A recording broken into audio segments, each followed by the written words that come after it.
Bagaimana jika seorang profesor filsafat yang skeptis harus berhadapan dengan seorang mahasiswi yang memiliki keyakinan tak tergoyahkan? Di dalam ruang kelas yang penuh perdebatan sengit, logika diuji, sejarah dikupas, dan iman dipertaruhkan.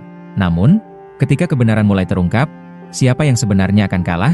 Profesor yang penuh argumen atau mahasiswi yang berpegang teguh pada firman? Perjalanan ini bukan sekadar perdebatan. Ini adalah pencarian kebenaran yang akan mengubah segalanya.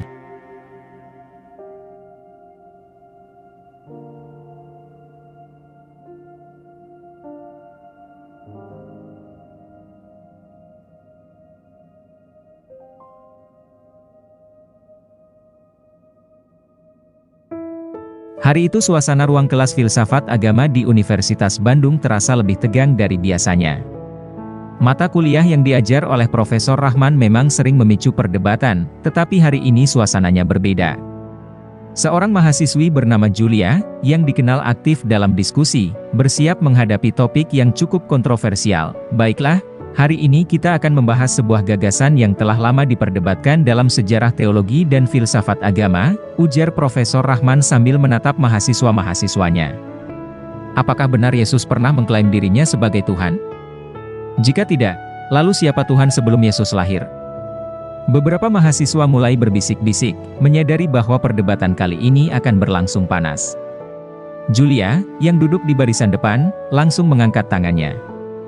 Profesor, menurut Anda, apa dasar dari argumen bahwa Yesus tidak pernah mengklaim dirinya sebagai Tuhan? Tanyanya dengan nada penuh percaya diri. Profesor Rahman tersenyum tipis. Julia, pertanyaan yang bagus. Banyak ahli sejarah dan filsafat berpendapat bahwa tidak ada pernyataan eksplisit dalam kitab suci yang menunjukkan Yesus secara langsung menyatakan dirinya sebagai Tuhan.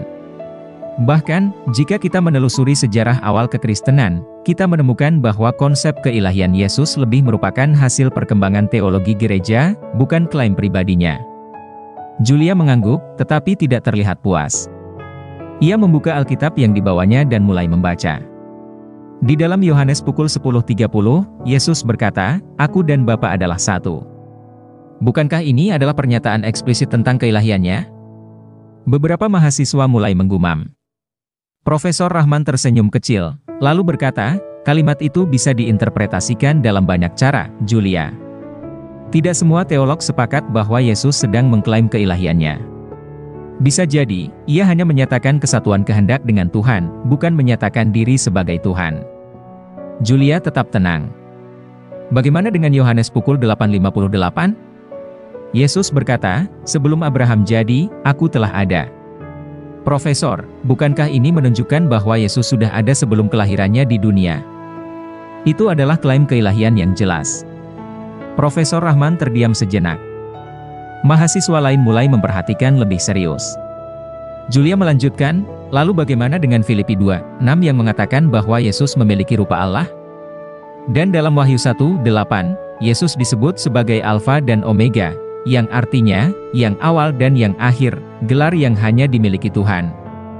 Profesor Rahman tampak berpikir sejenak sebelum menjawab, "Julia, teks-teks tersebut memang sering dijadikan argumen oleh mereka yang percaya akan keilahian Yesus. Tapi bukankah interpretasi ini masih bisa diperdebatkan?" Julia tersenyum. "Profesor, saya menghormati pendapat Anda. Namun, kita tidak bisa mengabaikan bukti-bukti yang ada. Bahkan dalam Perjanjian Lama, ada nubuat yang merujuk pada kedatangan Yesus sebagai Tuhan. Misalnya, Yesaya 9:6 menyebutnya sebagai Allah yang perkasa. Bukankah ini bukti yang cukup kuat?"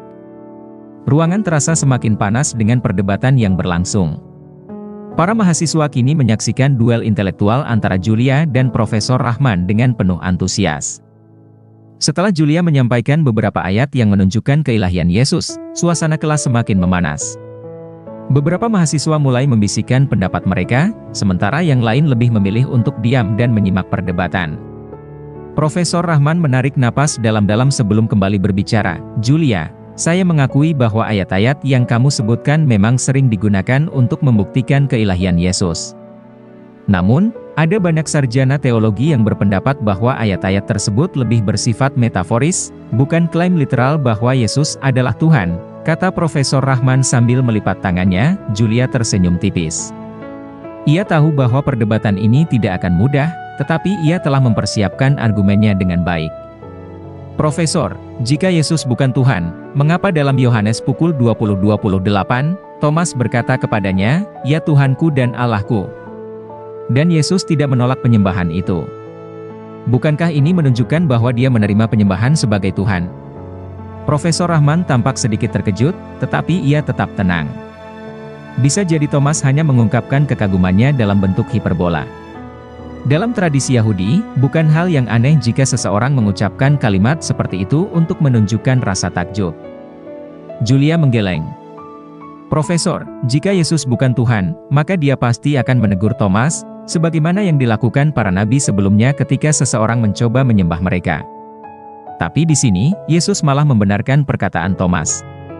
Selain itu, bagaimana dengan Matius 28:18, di mana Yesus berkata, "Kepadaku telah diberikan segala kuasa di surga dan di bumi." Bagaimana mungkin seorang manusia biasa memiliki otoritas seperti itu?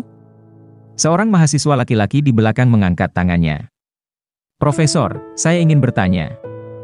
Jika Yesus tidak pernah mengklaim dirinya sebagai Tuhan, mengapa dalam banyak kesempatan dia melakukan tindakan yang hanya bisa dilakukan oleh Tuhan?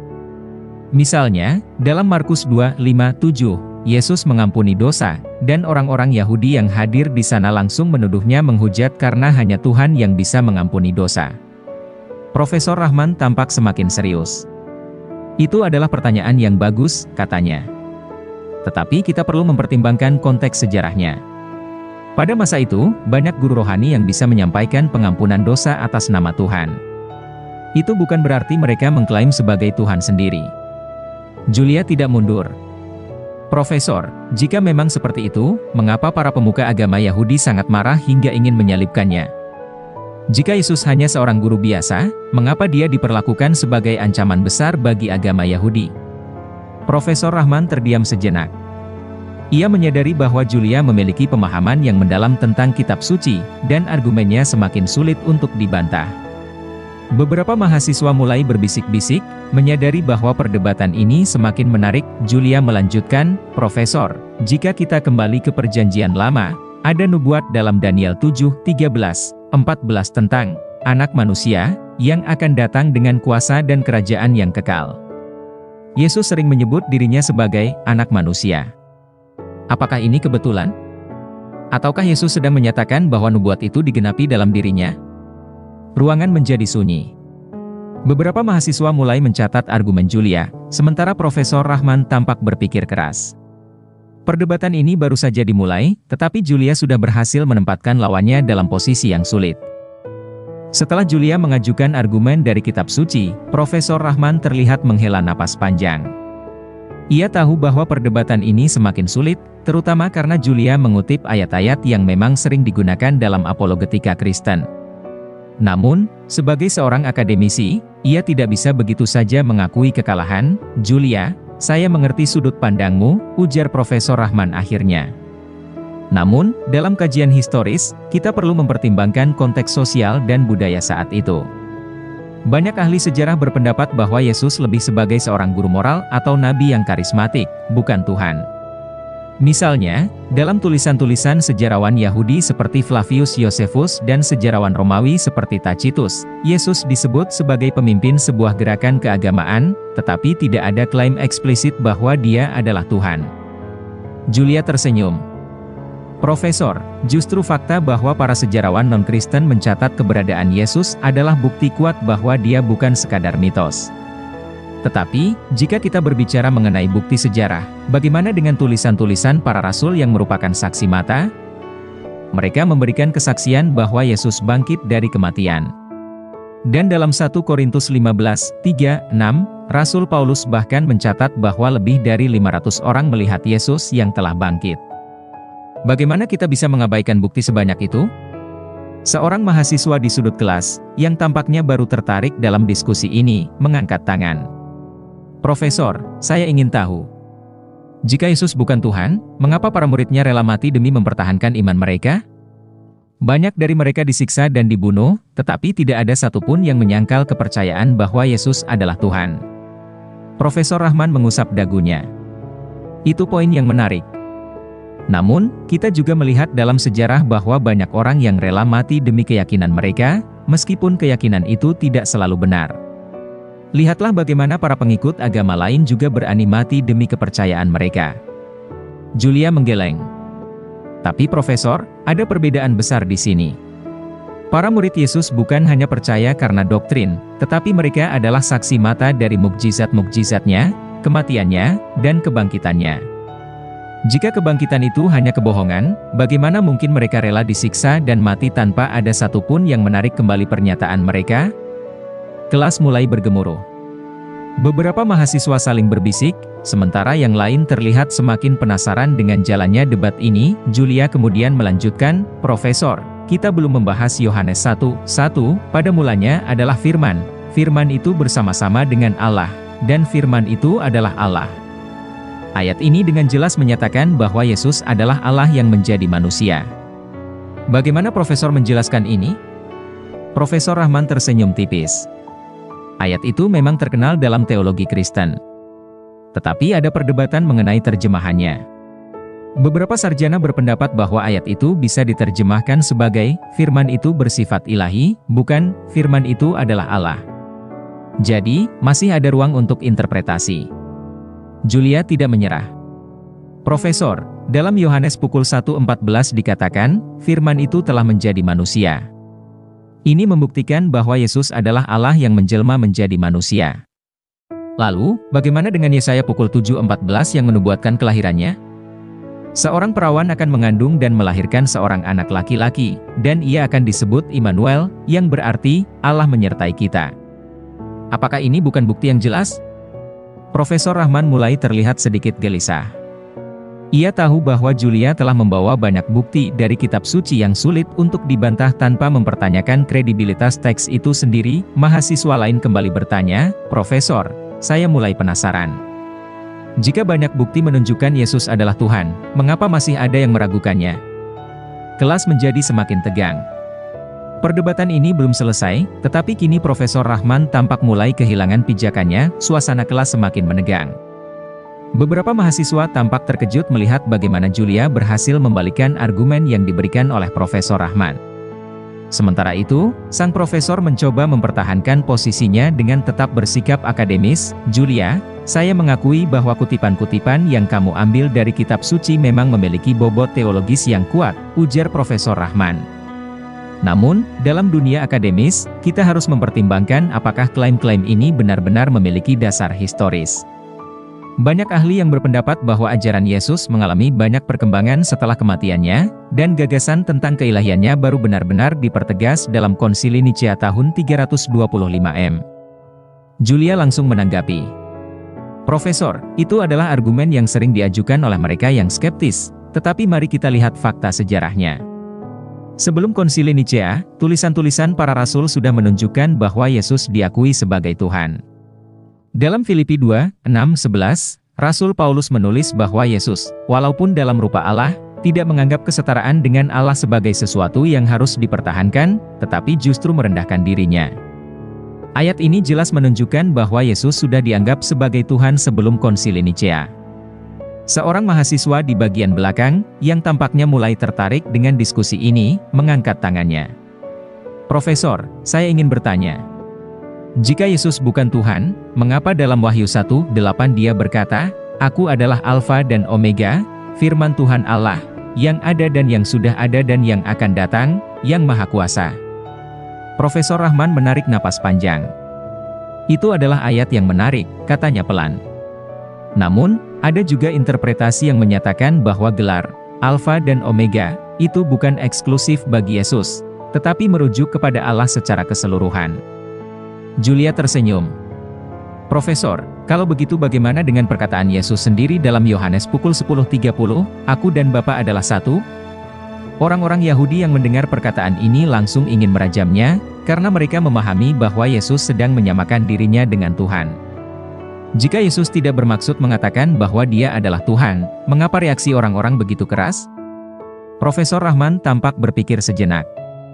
Mahasiswa lain mulai berbisik-bisik, menyadari bahwa Julia memiliki argumen yang sangat kuat. Seorang mahasiswa lain angkat bicara. "Profesor, Saya bukan seorang Kristen, tetapi saya melihat bahwa banyak bukti yang mendukung keilahian Yesus. Jika ini hanya rekayasa, mengapa begitu banyak orang di dunia ini yang percaya kepadanya, bahkan rela mati demi iman mereka? Profesor Rahman mengusap dahinya, tampak sedikit tertekan oleh pertanyaan-pertanyaan dari para mahasiswa. Baiklah, katanya akhirnya. Saya mengakui bahwa perdebatan ini lebih kompleks dari yang saya perkirakan. Saya juga harus mengakui bahwa argumen yang kamu sampaikan, Julia, memang sangat kuat. Kelas menjadi hening. Beberapa mahasiswa terlihat saling pandang, terkejut melihat seorang profesor yang selama ini dianggap sebagai ahli filsafat akhirnya mengakui bahwa argumen mahasiswinya begitu kuat hingga sulit dibantah. Julia tetap tersenyum dengan tenang. Profesor, saya tidak bermaksud menang dalam perdebatan ini. Saya hanya ingin menunjukkan bahwa Yesus memang mengklaim dirinya sebagai Tuhan, dan ada banyak bukti sejarah serta firman yang mendukungnya. Jika kita mau mencari kebenaran dengan hati yang terbuka, saya percaya kita akan menemukannya. Profesor Rahman menatap Julia dengan pandangan penuh penghargaan. Saya menghormati keyakinan dan pengetahuanmu, Julia. Perdebatan ini sangat membuka wawasan, bukan hanya bagi saya, tetapi juga bagi seluruh kelas ini. Kelas pun bertepuk tangan, mengakui bahwa Julia telah memberikan argumen yang sangat kuat. Namun, perdebatan ini belum sepenuhnya selesai, masih ada banyak pertanyaan yang harus dijawab, dan kebenaran sejati selalu menuntut pencarian yang lebih dalam. Kelas masih dalam suasana tegang. Setelah pengakuan Profesor Rahman bahwa argumen Julia sangat kuat, para mahasiswa mulai menunjukkan ekspresi berbeda-beda. Beberapa tampak kagum, yang lain masih berusaha memahami apa yang baru saja terjadi. Profesor Rahman menghela napas panjang. Ia menatap Julia dengan tatapan serius, bukan lagi sebagai seorang profesor yang ingin mempertahankan otoritasnya, tetapi sebagai seorang pencari kebenaran yang mulai dihadapkan pada bukti yang sulit disangkal. Julia, katanya akhirnya, saya mengakui bahwa kamu memiliki pemahaman yang mendalam tentang kitab suci dan sejarah. Namun, izinkan saya bertanya satu hal terakhir. Jika Yesus benar-benar Tuhan, mengapa dia mati di kayu salib? Bagaimana mungkin Tuhan yang Maha Kuasa bisa mati? Julia tersenyum, seolah sudah menunggu pertanyaan ini sejak awal. Profesor, itulah inti dari ajaran Kristen. Yesus datang ke dunia sebagai manusia bukan untuk menunjukkan kekuatannya dengan cara duniawi, tetapi untuk menyelamatkan manusia dari dosa. Dalam Filipi 2:8, dikatakan bahwa Yesus merendahkan dirinya dan taat sampai mati, bahkan sampai mati di kayu salib. Kematiannya bukan tanda kelemahan, melainkan bukti kasih-Nya kepada manusia. Seorang mahasiswa di barisan tengah, yang selama ini diam, tiba-tiba bertanya, tapi Julia, jika Yesus adalah Tuhan, siapa yang mengendalikan alam semesta saat dia mati? Julia tersenyum lagi. Itu pertanyaan yang bagus. Tuhan tidak terbatas oleh kematian fisik. Yesus, dalam kodrat manusianya, memang mengalami kematian, tetapi keilahiannya tetap abadi. Ingat, Yesus berkata dalam Yohanes pukul 10:18, "Tidak seorang pun mengambil nyawaku daripadaku, melainkan aku memberikannya menurut kehendakku sendiri. Aku berkuasa untuk memberikannya dan berkuasa untuk mengambilnya kembali."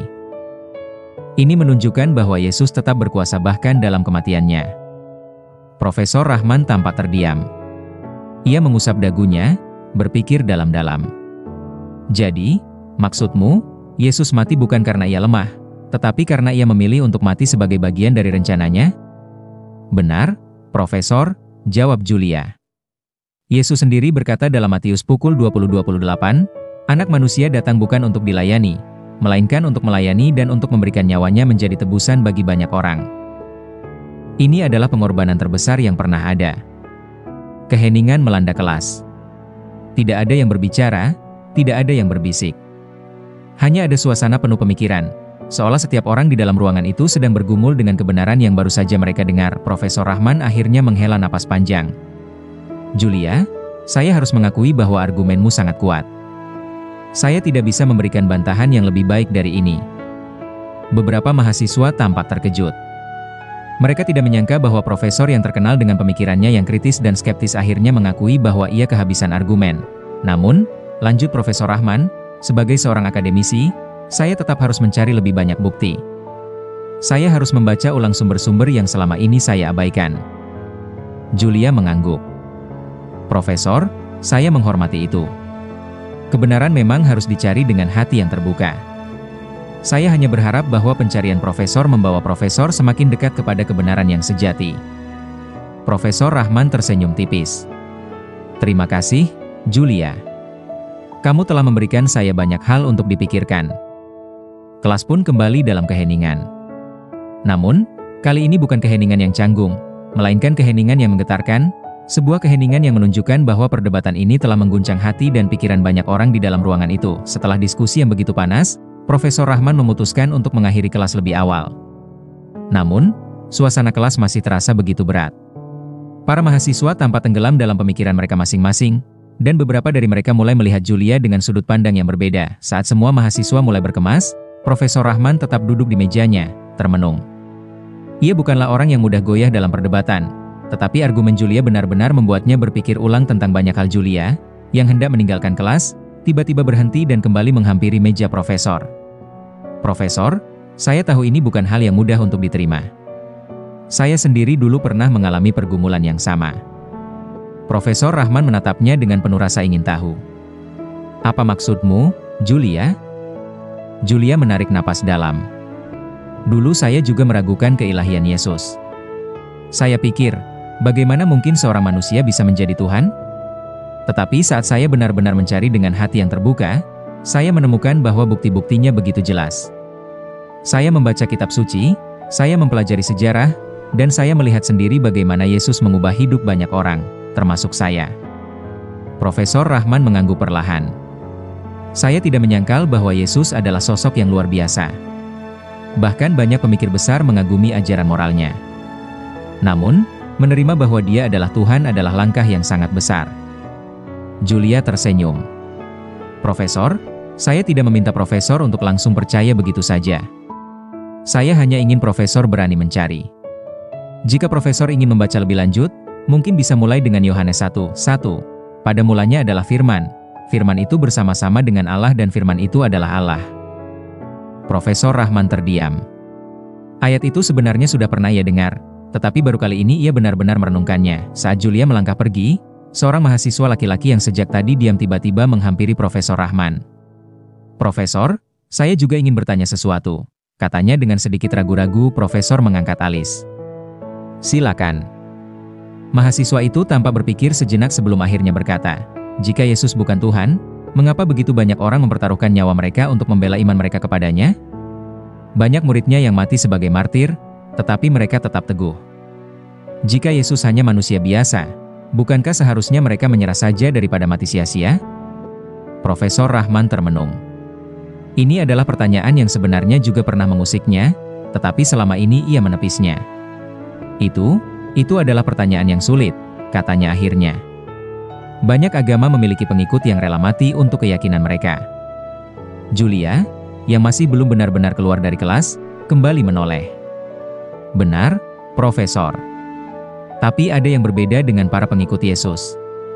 Mereka bukan hanya mati untuk suatu ideologi, tetapi mereka bersaksi bahwa mereka telah melihat Yesus bangkit dengan mata kepala mereka sendiri. Orang bisa mati demi keyakinan, tetapi tidak ada orang yang rela mati untuk suatu kebohongan yang mereka buat sendiri.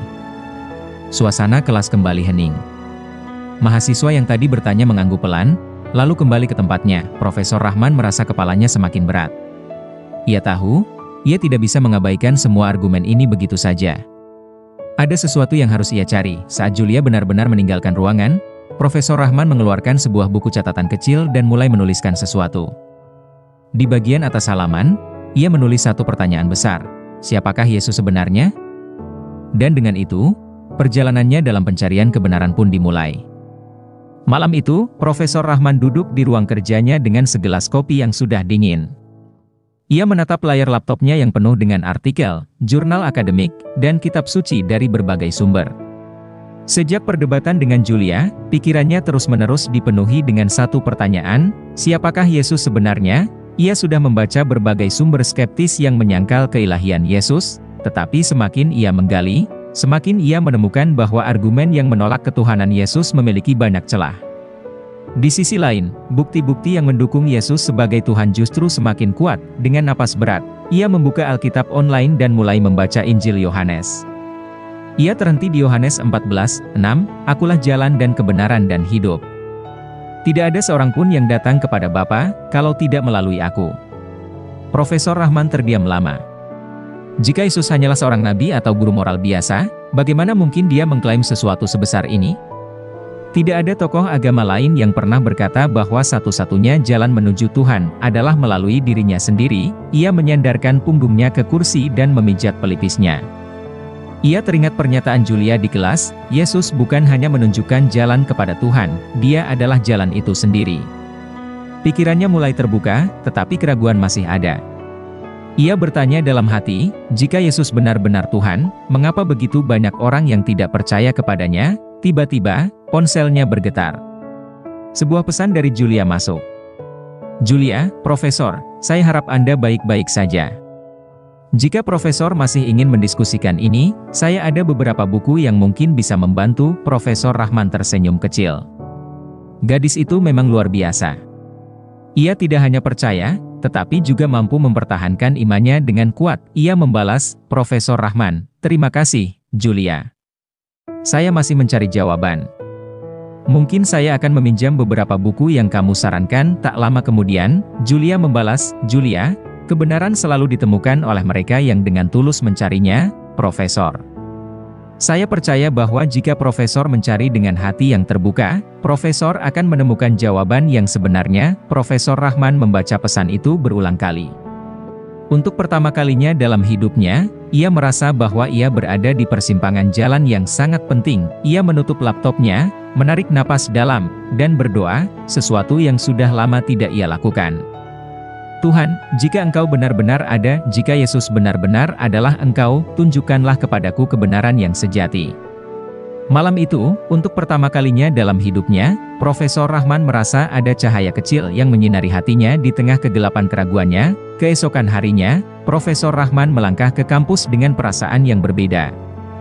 Semalaman ia bergumul dengan pikirannya, membaca berbagai referensi, dan bahkan mencoba berdoa meski hatinya masih diliputi keraguan. Sesampainya di ruang dosen, ia melihat Julia sedang berdiri di luar kelas dengan sebuah buku tebal di tangannya. Saat melihatnya datang, Julia tersenyum, Profesor, ini buku yang saya janjikan, katanya sambil menyerahkan sebuah buku berjudul, The Case for Christ, karya Lee Strobel. Ini ditulis oleh seorang jurnalis ateis yang justru menemukan bukti keilahian Yesus setelah melakukan investigasi mendalam. Profesor Rahman menerima buku itu dengan ragu. Kamu benar-benar yakin kalau semua ini bisa dibuktikan dengan logika? Julia mengangguk. Profesor, iman dan akal sehat bukan musuh. Tuhan memberi kita akal untuk mencari kebenaran. Jika Profesor membaca dengan hati terbuka, saya percaya Profesor akan melihat sesuatu yang berbeda. Hari itu, selama kelas berlangsung, Profesor Rahman mengajar seperti biasa, tetapi pikirannya masih tertuju pada percakapan tadi pagi. Setelah kelas selesai, ia duduk di ruangannya dan mulai membaca buku yang diberikan Julia. Ia terkejut menemukan bahwa banyak sejarawan dan ahli arkeologi yang mengonfirmasi keberadaan Yesus sebagai sosok historis. Tidak hanya itu, banyak juga bukti yang menunjukkan bahwa kebangkitan Yesus bukan sekadar mitos, melainkan peristiwa nyata yang diakui oleh saksi-saksi mata, termasuk para muridnya yang rela mati demi iman mereka. Profesor Rahman menghela napas panjang. Ia merasa seperti seorang ilmuwan yang baru saja menemukan fakta mengejutkan yang tidak bisa diabaikan. Namun, ia masih memiliki satu pertanyaan besar. Jika semua ini benar, mengapa aku begitu lama menolaknya? Beberapa hari berlalu, dan Profesor Rahman terus membaca serta berdiskusi dengan Julia. Hingga suatu sore, saat mereka sedang berbincang di ruang diskusi kampus, Profesor Rahman mengucapkan sesuatu yang mengejutkan Julia. Julia, katanya dengan suara pelan, aku mulai memahami apa yang kamu maksud. Selama ini aku menolak bukan karena tidak ada bukti, tetapi karena aku tidak ingin percaya. Julia menatapnya dengan penuh harapan. Profesor, apakah itu berarti? Profesor Rahman mengangguk perlahan. Aku belum sepenuhnya menerima, tapi untuk pertama kalinya dalam hidupku, aku tidak bisa lagi mengabaikan bukti-bukti yang ada. Aku ingin mencari lebih dalam, bukan lagi untuk membantah, tetapi untuk memahami. Julia tersenyum lebar. Itu awal yang luar biasa, Profesor. Tuhan selalu menuntun mereka yang mencari dengan hati yang tulus.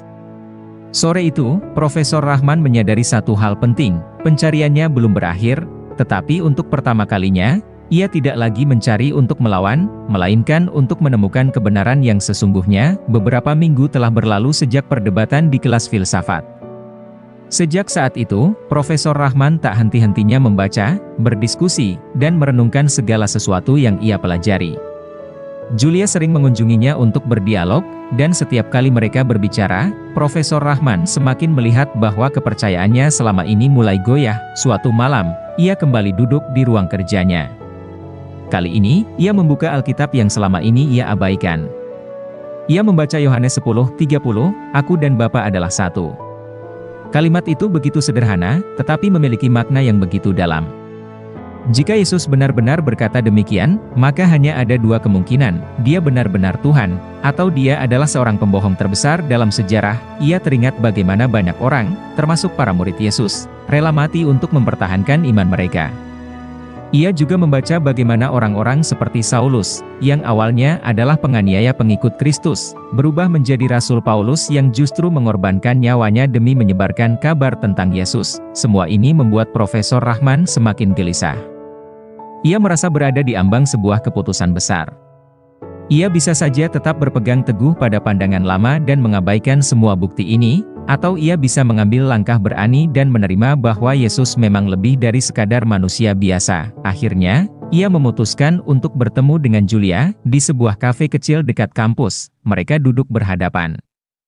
Julia menatapnya dengan penuh harapan, seolah-olah sudah tahu apa yang akan dikatakan oleh profesornya. Profesor Rahman menghela napas panjang sebelum akhirnya berbicara, "Julia, aku sudah mencari, membaca, dan berpikir. Dan sekarang, aku tidak bisa lagi menyangkal bahwa Yesus bukan hanya seorang guru atau nabi. Dia memang lebih dari itu." Julia tersenyum, matanya berbinar. "Profesor, apakah itu berarti?" Profesor Rahman mengangguk pelan. "Aku masih punya banyak pertanyaan. Tapi satu hal yang pasti, aku tak lagi bisa menolak fakta bahwa Yesus bukan sekadar manusia. Aku ingin belajar lebih jauh, dan mungkin, pada akhirnya, aku akan menemukan jawaban yang benar-benar memuaskan." Julia menatapnya dengan penuh sukacita. "Profesor, kebenaran selalu membebaskan. Dan saya percaya, ini baru awal dari perjalanan yang luar biasa bagi Anda." Malam itu, Profesor Rahman merasa beban berat yang selama ini ada di pundaknya perlahan mulai terangkat. Ia tidak tahu kemana pencariannya akan membawanya, tetapi untuk pertama kalinya dalam hidupnya, ia siap untuk menerima kebenaran yang mungkin selama ini ia tolak, dan dengan itu, sebuah perjalanan baru pun dimulai, perjalanan menuju iman yang sejati tamat.